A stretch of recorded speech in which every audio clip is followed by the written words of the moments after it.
Welcome to Crack-A-Pack. My name is Andrew. Today we're cracking open Throne of Eldraine. Let's get cracking. Our first card today is a food token. Then we have an island for our land. We have a foil Shepherd of the Flock.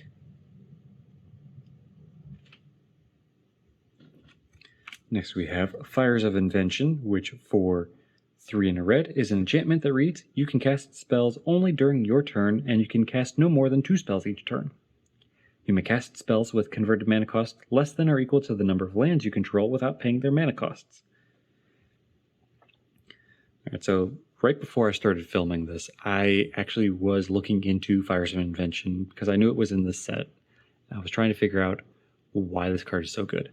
Why I see all sorts of lists built around Fires of Invention, and I haven't figured it out. I mean, yes, sure, getting to drop spells without actually having to pay mana is great, giving you all of that for, what, you can only cast 2 spells a turn.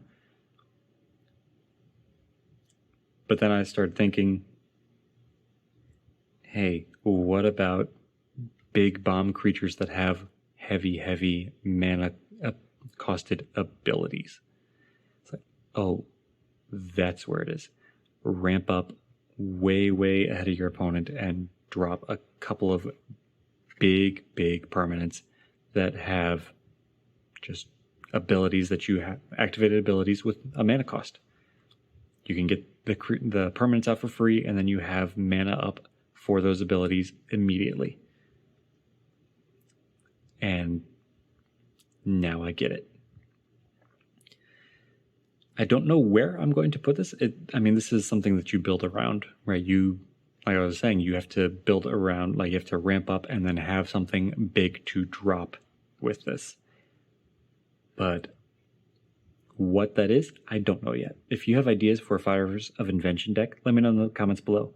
I might try to make a deck tech video about whatever Fires of Invention deck I wind up with. So if you'd be interested in seeing that, let me know in the comments below. Next we have a showcase art Foulmire Knight, Grumgully the Generous, Revenge of Ravens, Fierce Witchstalker, Tempting Witch, Unveil Treefolk, Wolf's Quarry, Merchant of the Vale, Hengewalker, Corridor Monitor, Youthful Knight, and Prophet of the Peak to round out the pack. Now, today's pack 1 pick 1.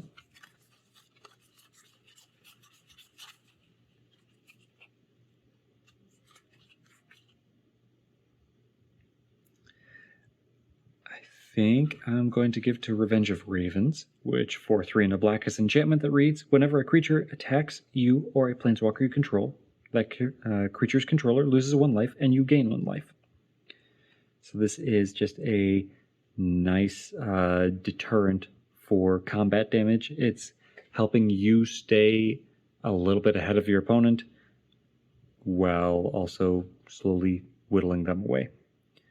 And it's, even if they decide that they're going to attack planeswalkers, this is a nice little means to disincentivize them from attacking your planeswalkers. So this kind of might even make it so that you're wanting to find those in your draft. Is that going to be easy? No. Planeswalkers are normally snatched up pretty early. But this at the very least is going to give you a little bit of life drain effect, and also going to deter your opponents from, wanting to attack you with multiple creatures, because this says whenever a creature attacks you, and that means it could trigger multiple times. So if they swing with 5 or 6 creatures, that's going to be 5 or 6 triggers of this life drain. So that's my pick 1. There are other great cards in this pack, so if you have a different pick 1 than me, let me know in the comments below. But that's all for today, so thank you for cracking along with me. Be sure to check back tomorrow as I crack open another pack.